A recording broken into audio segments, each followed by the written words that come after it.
Kim Jong Un luxury life style గురించి మీకేమైనా తెలుసా? ఆయన తన లైఫ్ని ఎలా లీడ్ చేస్తారు, ఎలా ఎంజాయ్ చేస్తారు అనే విషయాల గురించి ఈరోజు మనం ఈ వీడియోలో డిస్కస్ చేయబోతున్నాం. ఇక్కడ 13 ఏళ్ళు పైబడిన అందమైన అమ్మాయిలు ఒక గ్రూప్గా ఉంటారు. వాళ్ళు కిమ్ కోసం ఏదైనా చేయడానికి సిద్ధమన్నట్టుగా రెడీగా ఉంటారు. అలాగే హై ర్యాంక్ ఆఫీసర్స్ యొక్క సెక్సువల్ కోరికలు వినూత్న పద్ధతిలో తీర్చడం కోసం వీళ్ళు నిత్యం రెడీగా ఉంటారు. 2000 మంది అమ్మాయిలు ఉన్న ఈ గ్రూప్లో అమ్మాయిలను ఎప్పుడు ఏమడిగినా ఎస్ అనే మాట మాత్రమే వినపడేలా ట్రైనింగ్ ఇస్తారు. ఈ అమ్మాయిలను ఎవరు ఎంపిక చేస్తారో తెలుసా? ఈ అమ్మాయిలను ఎంపిక చేసే బాధ్యత ఉత్తర కొరియాలోని సైన్యాధికారులు, ప్రభుత్వ ఉద్యోగులందరిపై ఉంటుంది. సొసైటీలో తిరిగే అందమైన అమ్మాయిలను చూసి కంటికి రెప్పలా కాపాడుకోవడం వీరి పని. ఇలా ప్లెజర్ స్క్వాడ్ ఎంపిక కోసం ఆ అమ్మాయిలను తీసుకొస్తారు. ఈ పని కోసం ఈ మిలిటరీ అధికారులు, ఉద్యోగులపై చాలా ఒత్తిడి ఉంటుంది. ఎవరైనా ఉద్యోగి ఒక అమ్మాయిని తీసుకొచ్చి ప్లెజర్ స్క్వాడ్ కోసం ట్రైనింగ్ ఇస్తారు. అలా ట్రైనింగ్ పూర్తయ్యాక ఆ అమ్మాయి 3 ఏళ్లలో సెలెక్ట్ కావాల్సి ఉంటుంది. అంటే ఆ అమ్మాయి ఎలాంటి విషయానికైనా నో అనే ఆన్సర్ చెప్పకుండా ఎస్ మాత్రమే చెప్పేలా ట్రైన్ చేస్తారు. ఒకవేళ ఈ 3 ఏళ్లలో ఆ అమ్మాయి ఎంపిక కాకపోతే ఆమెను తెచ్చిన వ్యక్తి ఉద్యోగం ఊడిపోతుంది.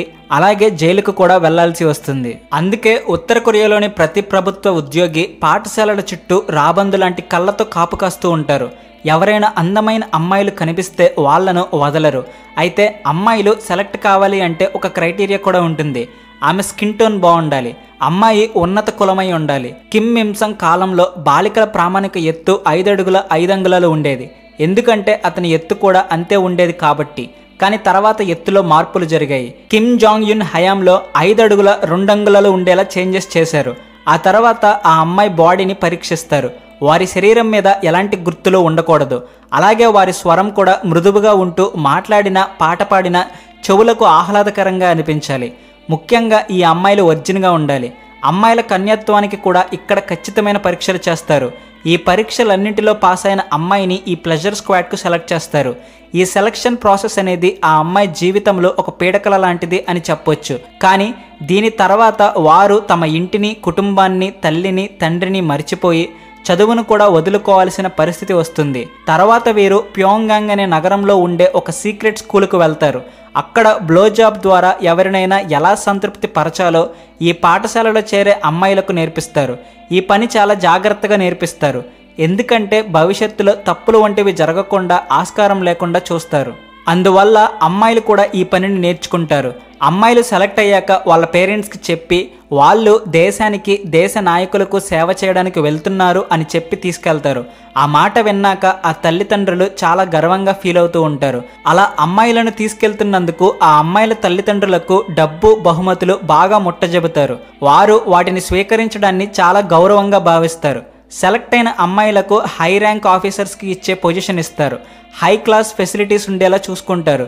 దీని తరువాత వారి జీవితంలో నాణానికి మరోవైపు ఉన్న చీకటి కోణం స్టార్ట్ అవుతుంది. ఇది వారి మరణం వరకు కొనసాగుతుంది. ప్రపంచవ్యాప్తంగా పబ్లిక్ డొమైన్లో ఈ విషయాలకు సంబంధించిన ఎక్కువ సమాచారం ఉండదు. అయితే మరి మాకు ఇంత సమాచారం ఎలా వచ్చింది అనుకుంటున్నారు కదా? కిమ్ ఇల్ సంగ్ మేనల్లుడు లీ ఎల్ నామ్ తన మరణానికి ముందు ఒక పుస్తకాన్ని రాశాడు.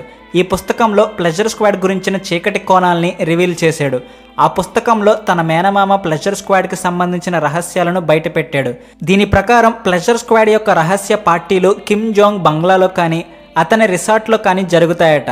ఈ పార్టీలకు అతిథులుగా వచ్చే ముందు వారు ఎలాంటి అమ్మాయిని ఇష్టపడతారు, ఎలాంటి లైంగిక ఆనందానికి ప్రాధాన్యత ఇస్తారు అని అడిగి తెలుసుకుంటారట. దీని తర్వాత వారికి ఏ అమ్మాయి నచ్చుతుందో ఆ అమ్మాయిని వాళ్ళతో పంపిస్తారు. అలా ఆ అమ్మాయిలు వాళ్ళను సాటిస్ఫై చేస్తారు.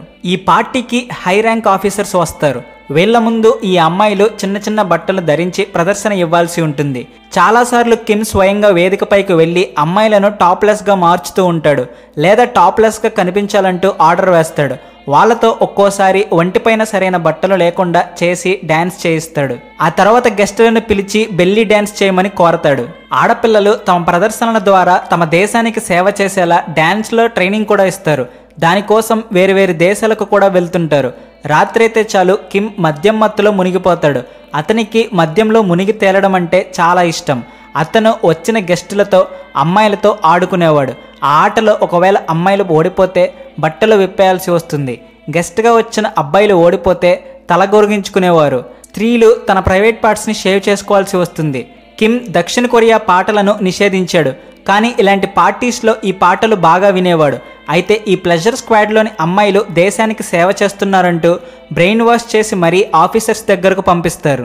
ఒకవేళ ఎవరైనా వాళ్ళు చెప్పిన మాట వినకపోతే గనక ఆమె తన కుటుంబానికి దూరంగా తెలియని ప్రదేశంలో వదిలేస్తారు. అక్కడ ఆమెకు ఎటువంటి సౌకర్యాలు ఉండవు. అలానే ఆమె తన కుటుంబం దగ్గరకు తిరిగి వెళ్లకుండా చేస్తారు. బాలికలు 23 నుండి 24 సంవత్సరాల వయసు వచ్చేసరికి ఆ ప్లెజర్ స్క్వాడ్ నుంచి రిటైర్ అవ్వాల్సి ఉంటుంది. ఈ వయసు తర్వాత కిమ్ రాజవంశం అమ్మాయిలను పెద్దగా పట్టించుకోవడం మానేస్తుంది. ఇలా రిటైర్ అయిన ఈ అమ్మాయిలు సైన్యంలోనికి పంపిస్తారు, లేదా వారు ఇంకా అందంగా ఉంటే ఆఫీసర్స్కి పర్సనల్ బాడీ గార్డ్స్గా నియమిస్తారు. అసలు ఈ సీక్రెట్ ప్లెజర్ స్క్వాడ్ ఎలా ప్రారంభమైంది? ఈ రహస్య స్క్వాడ్ని సృష్టించడం వెనుక కారణం ఏమిటి? కిమ్ జోంగ్ 2 దీన్ని స్టార్ట్ చేశారు. దీని వెనుక కారణం ఏమిటంటే అతను తన తండ్రి కిమ్ ఇల్ సంగ్ ఎప్పటికీ నవయవ్వనంతుడిగా ఉండాలి, అమరత్వం పొందాలి అని అనుకున్నాడు. అలా ఉండాలి అంటే తన తండ్రి రోజు కన్యలైన బాలికలతో సెక్స్ చేస్తే వారి యవ్వనంలోని పవర్ ఇతనికి వస్తుంది అని నమ్మేవాడు. ఈ విధంగా అతను శాశ్వతంగా యవ్వనత్వంతో ఉట్టిపడతాడు అని అనుకున్నాడు. 1994లో కిమ్ ఇల్ సంగ్ మరణించడంతో ఈ రకమైన పద్ధతి కూడా ఆగిపోయింది. కానీ తర్వాతి కాలంలో అదే సీక్రెట్ ప్లెజర్ స్క్వాడ్ రూపంలో అవతరించింది. అలా ఇప్పటికీ ఈ స్క్వాడ్ ఇలాగే ఉంది. ఇందులో ఇప్పటి వరకు చేరిన అమ్మాయిల సంఖ్య నేడు 2000కు చేరుకుంది. ఈ మొత్తం సమూహాన్ని 3 భాగాలుగా విభజించారు. మొదటి భాగం సింగింగ్ అండ్ డాన్సింగ్ గ్రూప్. వీళ్ళు పాటలు పాడుతూ డాన్స్ చేస్తూ గెస్టుల మనసులకు ఆకర్షించడమే వీళ్ళ పని. రెండవ భాగం హ్యాపీనెస్ పార్ట్. ఆమె తన గ్రూప్ లీడర్కి గెస్టులకు లేజర్ మసాజ్ చేయాలి. ఈ సమూహం మూడవ భాగం మంజో కాజో.